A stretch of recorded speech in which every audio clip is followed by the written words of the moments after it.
ሰላም ጤና ይስጥልኝ። እንደምን አላችሁ ክቡራን ቤተሰቦቻችን? ዛሬ ይዘንላችሁ የቀረብነው ስለ ማህሌት ነው። ማህሌት ምን ማለት ነው የሚለውን እናያለን። ማህሌት ማለት ምስጋና ማለት ነው። ማህሌት ማለት ቅኔ ማለት ነው። ስለዚህ ዛሬ ስለ ማህሌት እንነጋገራለን። በቤተ ክርስቲያን ውስጥ ማህሌት እንዴት ይፈጸማል? ስርዓቱስ እንዴት ነው? አመጣጡስ እንዴት ነው የሚለውን እናያለን። ክቡራን ቤተሰቦቻችን አሁን ወደ ዝግጅቱ እንቀጥላለን። እናንተ እስከዛው ድረስ ላይክ፣ ሼር፣ ሰብስክራይብ ያድርጉ። ለሌሎች ተመልካቾችም ጉዳዩ እንዲተላለፍ አድርጉልን። ቤተሰቦቻችን እናመሰግናለን። አሁን ወደ ዝግጅታችን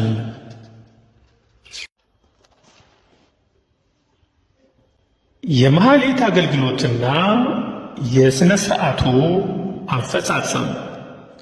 ማህሌት ማለት ምን ማለት ነው? ማህሌት ማለት ምስጋና ወይም ቅኔ ማለት ነው። በአሁኑ ሰዓት የምናየው የማህሌት አገልግሎት እንዴት ተጀምሮ እንዴት እንደሚፈጸም ወይም በምን ተጀምሮ በምን እንደሚፈጸም ከነ ስነ ስርዓቱ ጭምር ይሆናል። ይኸውም የአገልግሎቱ ተግባር ከመጀመሩ አስቀድሞ በዋዜማው ዕለት አገልጋዮቹን ካህናት የሚሰበስበው ደወል ይደወላል። በደወሉ መሠረት አገልጋዮች ካህናትና መዘምራን ይሰበሰባሉ።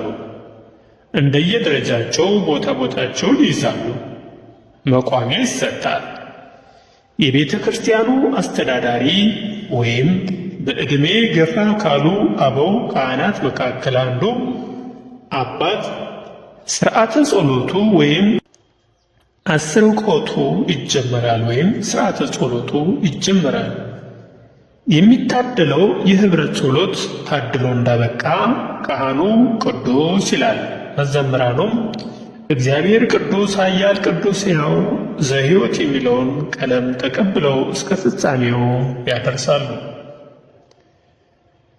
ከዚህ በኋላ የዋዜማው ቀለም ይቀኛል። መሪው ይመራል፣ ተመሪው ይመራል። በግራና በቀኝም ንሹ ይነሳል። ይህን መሠረት በማድረግ የዋዜማው አገልግሎት እንደ ቤተ ክርስቲያኑ ሥርዓትና ወግ ቅድመ ተከተሉን ጠብቆ ይከናወናል።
የዋዜማው አገልግሎት ሊከናወን የሚችለው ወይም ዋዜማ ሰርክ ስለሚል ከሰዓት በኋላ ባለው ጊዜ ነው።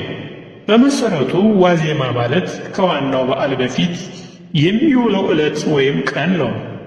ዋዜማ የበዓሉን ታላቅነት የሚያበስር የምስራች ማለትም ነው። ስለዚህ የዋዜማ አገልግሎት በዚህ መልክ ተከናውኖ እንደተፈጸመ ለተወሰነ ጊዜ ካህናቱ እረፍት ያደርጋሉ። ከእረፍቱ በኋላ በየዋዜማው እንደተደረገው ሁሉ ደወል ይደወላል። ካህናቱ ይሰበሰባሉ። መቋሚያው ይሰጣል። የኅብረቱ ጸሎት በአንድ አባት ተጀምሮ ታድሎ እንዳበቃ በመሪው ወገን ሚካኤል ሊቀ መልአክ ሰአል በአንቲ አነ የሚለው መቅደመ ማኅሌት በግራና በቀኝ በመቀባበል ተብሎ እንዳበቃ ስምዓኒ እግዚኦ ጸሎቴ የሚለው የዳዊት መዝሙር በካህኑ ወይም በመሪው ይመራል። ተመሪና አንሺውም አለው። ከዚህም በማያያዝ በግራና በቀኝ በቁም ዜማ በኅብረት በመቀባበል ይባልና ቀጥሎ ከሲኖዶስ መጽሐፍ ወይም ስቡሐ ውዳሴ ዘጸረረ ኩሉ ዓለም በአንቲ ቃል የሚለው ምስጋና በቁም ዜማ ተብሎ እንዳበቃ በጽናጽል ይገባል። በዚህ አኳኋን በቁምና በመርገድ ደረጃ በደረጃ ይባላል። ይህ አሁን የሚደረገው ነው። ጥንት ግን እንደዚህ ሳይሆን ማኅሌት ሲጀመር በኦሪት ዘፍጥረት የመጀመሪያውን ምዕራፍ በቅድሚያ ገብረ እግዚአብሔርን እስከ ፍጻሜው ማንበብ፣ ከዚያም ቀጥሎ ከዳዊት መዝሙር ስምዓኒ እግዚኦ ጸሎቴን ሀሌታውን በሶስት መስመር እያስገቡ በውስጡም በአንተ እግዚኦ እቅድምከ ሳረርታ ለምድር ወግብር አዲዊከ ከመሃሌቱ ሰማያቴ የሚል ቃል ስላለበት ጨረሰ። ምክንያቱም የሥነ ፍጥረት ነገር አለበትና ነው። የጥንቱ አባባል ይህ ነበር። እንግዲህ የአሁኑ አባባል ደግሞ ይህን በመተው ቀደም ሲል እንደተገለጸው ለዚህ መርገፍ የሆነውን ከሲኖዶስ አምጥቶ ስብሐ ውዳሴ ዘሳረረ ኩሉ ዓለም በአሐቲ ቃል የሚለውን እስከ መጨረሻውና ስምዓኒንም እምዑለተ እፄዮ አከ ድረስ ብሎ ሃሌሉያ ዘውቱ ቢልን ያስገባል ወይም ይላል። ይህ ልማድ ሆኖ ይባላል እንጂ የመጨረሻው ግን ወዘርኦሙኒ ለዓለም ይጸንዓ እስኪል ድረስ ነበር የሚዜመው። ነገር ግን በአሁኑ ጊዜ ዜማው ጠፍቶ ቀርቷል በማለት አንዳንድ የቤተ ክርስቲያን ሊቃውንት ይናገራሉ። በዚህ በኩል ስለተሰጠው አስተያየት ብዙ ለመራራቅና ሌላም የጽሑፍ ማስረጃ ለማግኘት ቢሞከርም ሙከራው ያልተሳካ በመሆኑ አሁን ወዳለንበት መመለስ ግድ ሆኗል። ስለዚህ በጥንቱም ሆነ በአሁኑ አባባል ላይ የተገለጡትን መርገፎች ከተባሉ በኋላ በዓሉን የሚያመለክተው የዕለቱን ቀለም ቅድመ ተከተሉን እየጠበቀ የሚያጸነጽለው ያጸናጽላል፣ የሚመረገደው ይመረገዳል። እንዲህ እያለ እድገቱን በማፋጠን ወደፊት ይጓዝና በቀለሙ መካከል አልፎ የድምፃውያን መዘምራን ጣዕመ ዜማው ወይም ለዘቡ በየአረፍተ ማዕከሉ ላይ እየገባ እጽሕሶና ሽብሸባው በየተራ ይቀርባል። የበረከቱ ተካፋዮች የሆኑ ምዕመናንም ደስታቸውን በእልልታ በጭብጨባ ይገልጣሉ። ከጣዕመ ዝማሬውና ከማኅሌቱ ድምቀት የተነሳ ካህናቱም ሆኑ ምዕመናን ድካም ሥጋና ድካመ ሕሊና ሳይሰማቸው የቀኑ ትኩሳት የሌሊቱ ርዝመት ሳይታወቃቸው በጽራርያም ያሉ መላእክታንን መስለው መላ ሕይወታቸውን የተቀደሰ መሥዋዕት አድርገው ለአምላካቸው ያቀርባሉ። በመሰረቱ የማህሌት አገልግሎት የሚከናወነው አብዛኛውን ጊዜ ከከበሮ ከጸናጽልና ከማቋሚያ ጋር ነው። እነዚህ መሳሪያዎች በአንድነት የሚገኙበት አገልግሎት ማህሌት ይባላል። ያለ ከበሮና ያለ ጸናጽል በመቋሚያ ብቻ የሚከናወነው አገልግሎት ደግሞ የስብዓተ ነግህ የጾመ ድጓ ቁመት ይባላል። ይህ ማለት በየምዕራፉ ውስጥ የሚገባውን ድጓ ከምዕራፉ መጀመሪያ ወይም መጨረሻ ጋር በማያያዝ በመቋሚያ ዝማሜ ብቻ የሚፈጸም አገልግሎት ማለት ነው። ስለዚህ ማህሌት ሲጀመር ስቡሕ በውዳሴ ተብሎ እንደተጀመረ ሲፈጸምም ተሳህልከ እግዚኦ ምድሪከ ተብሎ በሰላም ይደመደማል። ከዚህ ላይ ለመግለጥ የሚያስፈልግ አንድ ጉዳይ አለ። እሱም በጸሎቱና በማህሌቱ መጨረሻ ላይ ተሳህልከ ስለሚባልበት ምክንያት ነው። ስለዚህ ጉዳይ ሊቃውንት ሲናገሩ የተሳህልከ መስመሩ 27 ነው። 24ቱ መስመር የአመስጋኞቹ የ24ቱ ካህናተ ሰማይ ምሳሌ ሲሆን ሦስቱ መስመሮች ደግሞ የተመስጋኙ የሥላሴ ምሳሌዎች ናቸው በማለት ሊቃውንት ምስጢሩን አመስጥረው ምሳሌውን መስለው ስለሚያስተምሩ ምስጢሩም ሆነ ምሳሌው የአእምሮ ተቀባይነት ሊያገኝ የሚችል በመሆኑ ሁሉም ሊገነዘበው ይገባል። እንግዲህ በአጠቃላይ የማህሌት አገልግሎት እና የአፈጻጸሙ ይዘት ይህንን ሲመስል፣ በሌላ በኩል ደግሞ አንድ ሊገለጥ የሚያስፈልገው አብይ ጉዳይ አለ። እሱም አንዳንድ ጊዜ በሥነ ሥርዓቱ ላይ የማይፈለጉ የሥነ ምግባር ጉድለቶች ሲፈጸሙ ማየቱ ነው። ይኸው እኔ በልጥ የሚሉት ታይታዎችና እንዲሁም ሲል ሮጦ ሄዶ ከሰው ፊት ላይ ጸናጽል ያለ አግባብ ማንኳኳት፣ ከፍ አድርጎ ማሳየት፣ ከመጠን በላይ ጠጥቶና ሰክሮ መግባትና ተገቢ ያልሆነ ዳንኪራ መምታት የመሳሰሉት ናቸው። እንግዲህ በእኛ ቤተ ክርስቲያን ቀሳውስቱም ካህናቱም ዝክርና የተለያየ ጉዳይ ስላለ ደሞዛቸውም እሱ ስለሆነ በአብዛኛው ጊዜ ዝክር ይዘክርና ይጠጣሉ።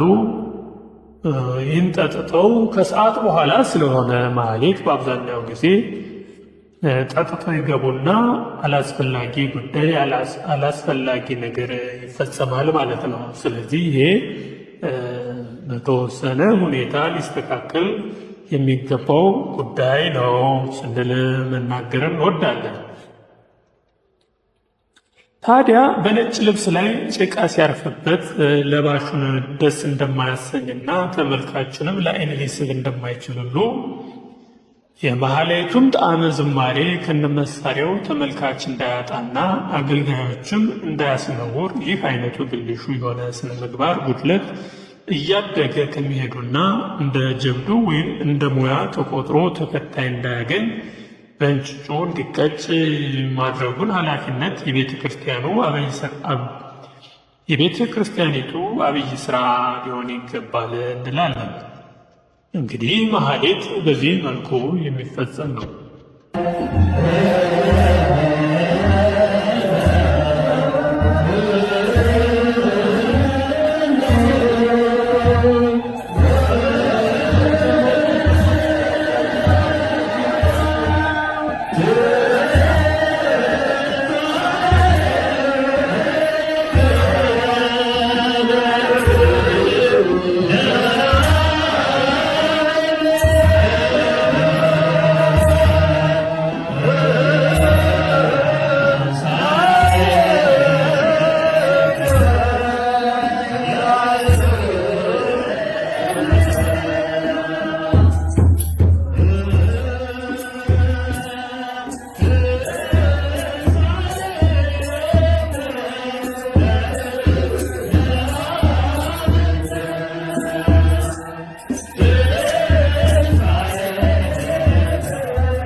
በመላእክት ጥንቃቄ እንዲጠፋ አድርጎ ምዕመናን